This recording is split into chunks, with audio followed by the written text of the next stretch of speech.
नमस्कार मंडळी. आषाढ अमावस्या म्हणजेच दिव्यांची अमावस्या यंदा 12 ऑगस्ट 2026 बुधवार या दिवशी आहे आणि याच दिवशी एक विशेष खगोलीय घटना देखील आहे, ते म्हणजे सूर्यग्रहण. पण काळजी करण्याची गरज नाही. हे सूर्यग्रहण आपल्या भारतातून दिसणार नाही, त्यामुळे भारतात त्याचे प्रत्यक्ष दर्शन होणार नाही. आज आपण आपल्या घरातील परंपरा जपत दिव्यांची अमावस्या अगदी सुंदर पद्धतीने कशी साजरी करायची ते पाहणार आहोत. दिव्याच्या पूजेसाठी लागणारं आपल्याला साहित्य इथे मी नैवेद्याला पंचामृत घेतलेलं आहे.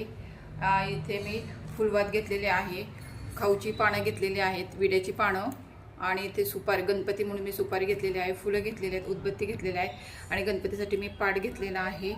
इथे मी तांब्या घेतलेला आहे, तामण घेतलेलं आहे, रांगोळी घेतलेली आहे, हळदी कुंकू आणि हे स्वच्छ करून दिवे घेतलेले आहेत आणि अक्षदाही घेतलेले आहेत आणि हे कणकेचे हे मी गोड दिवेही करून घेतलेले आहेत.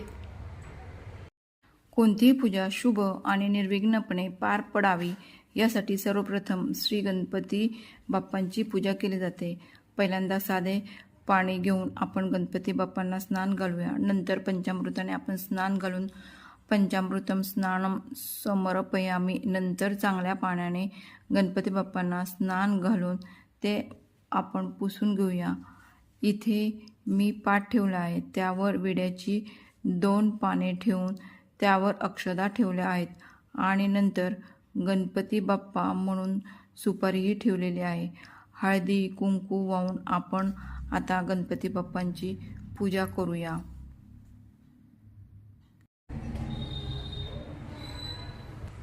गणपतीला नमस्कार करून आपण दिव्याची पूजा करून घेऊया. आपण दिवे ठेवण्याच्या अगोदर त्याखाली आपण अक्षदा ठेवून घेऊया.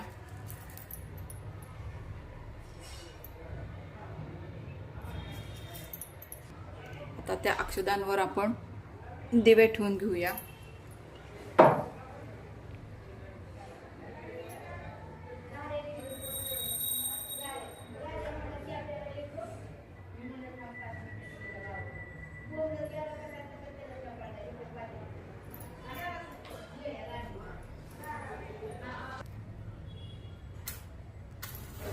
आता आपण दिवा लावून घेऊया. आता आपण सर्व दिव्यांना हळदी कुंकू लावून घेऊया.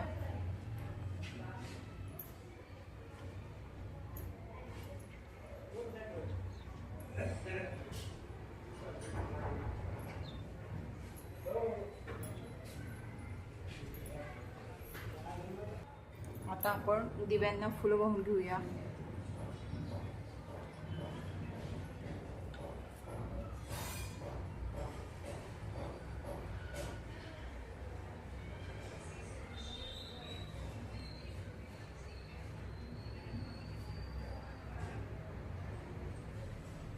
नमस्कार करूया. आपण आता दिव्यांना अक्षदा वाहूया.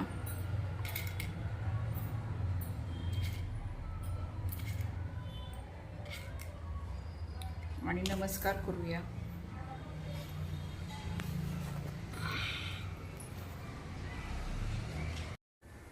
आता आपण दिव्याला आणि गणपतीला धूपबत्ती करूया. आता आपण पंचामृताचा गणपतीला आणि दिव्याला नैवेद्य दाखवूया. पंचामृत नैवेद्यम समर्पयामि, पंचामृत नैवेद्यम समर्पयामि, पंचामृत नैवेद्यम समर्पयामि. कणकेचे हे गोड दिवे आपण लावून घेऊया आणि या दिव्यांना ओवाळून घेऊया.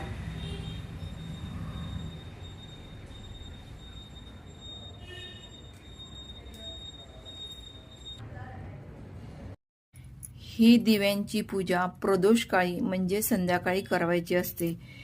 ही पूजा करताना आपण दीपज्योतीकडे आपल्या घरात सुख, शांती, आरोग्य, समृद्धी नांदावी आणि सर्व नकारात्मकता दूर व्हावी अशी प्रार्थना करूया आणि एक श्लोक म्हणूया. शुभं करोति कल्याणम आरोग्यम धनसंपदा शत्रुबुद्धी विनाशाय दीपज्योती नमस्तुते. या श्लोकाचा अर्थ, हे दीपज्योती तू आमच्या जीवनात शुभ आणि कल्याण घडव, आम्हाला चांगले आरोग्य आणि धनसमृद्धी प्राप्त होऊ दे आमच्या मनातील आणि जीवनातील वाईट विचारांचा व शत्रुत्वाचा नाश होऊ दे. हे पवित्र दीपज्योती, तुला माझा नमस्कार असो. दिव्याची नामावली व आरती केल्याशिवाय ही दिव्यांची पूजा पूर्ण होत नाही. म्हणून आपण दिव्यांची नामावली म्हणूया. ओम दीपाय नमः, ओम दीपज्योतिषे नमः, ओम ज्योतिरूपाय नमः, ओम प्रकाशाय नमः, ओम तेजसे नमः, ओम मंगलदीपाय नमः, ओम ज्ञानदीपाय नमः, ओम लक्ष्मीदीपाय नमः, ओम आरोग्यदीपाय नमः, ओम सुखदीपाय नमः, ओम समृद्धी दीपाय नमः, ओम पापनाशक दीपाय नमः, ओम अज्ञाननाशक दीपाय नमः, ओम सर्व मंगल दीपाय नमः, ओम श्री दीपज्योती देवताभ्यो नमः. आता आपण दिव्याची आरती म्हणूया. पंचप्राणाचे निरांजन करुणी, पंचतत्वे वाती परिपूर्ण भरुणी, मोह ममतेचे समूळ भिजवणी, अपरोक्ष प्रकाश दीप पाजळती. जय देव जय देव जय निरांजना, निरांजन ओवाळू तुझ्या समचरणा. ज्वाला न काजळी दिवस नाराती, सदोदित प्रकाश भक्तीने प्राप्ती. पूर्णानंदे दालो बोलो मी किती, स्वामी निज स्वरूपी अनन्य गती. जय देव जय देव जय निरांजना, निरांजन ओवाळू तुझ्या समचरणा. आता आपण दिव्यांकडे प्रार्थना करूया. हे दीपज्योती आमच्या घरातील अज्ञानाचा अंधार दूर करून सुख, शांती, आरोग्य आणि समृद्धी प्रदान कर. आमच्या कुटुंबावर सदैव कृपा दृष्टी राहू दे. घरामध्ये प्रेम, समाधान आणि आनंद राहू दे. सर्वांच्या मनोकामना पूर्ण होऊ दे. आता आपली दिव्यांची संपूर्ण पूजा झालेली आहे. या दिव्यांनी घरातील पुरुषांचे व मुला-मुलींचे सवासनीने त्यांच्या दीर्घायुष्यासाठी, उत्तम आरोग्यासाठी औक्षण करावे. आणि हे दिवे घरात खाल्ले तरी चालतात किंवा गाईला घालावे. व्हिडिओ आवडला असेल तर व्हिडिओला लाईक करा, शेअर करा आणि जय सद्गुरू चॅनलला सबस्क्राईब करायला विसरू नका. धन्यवाद.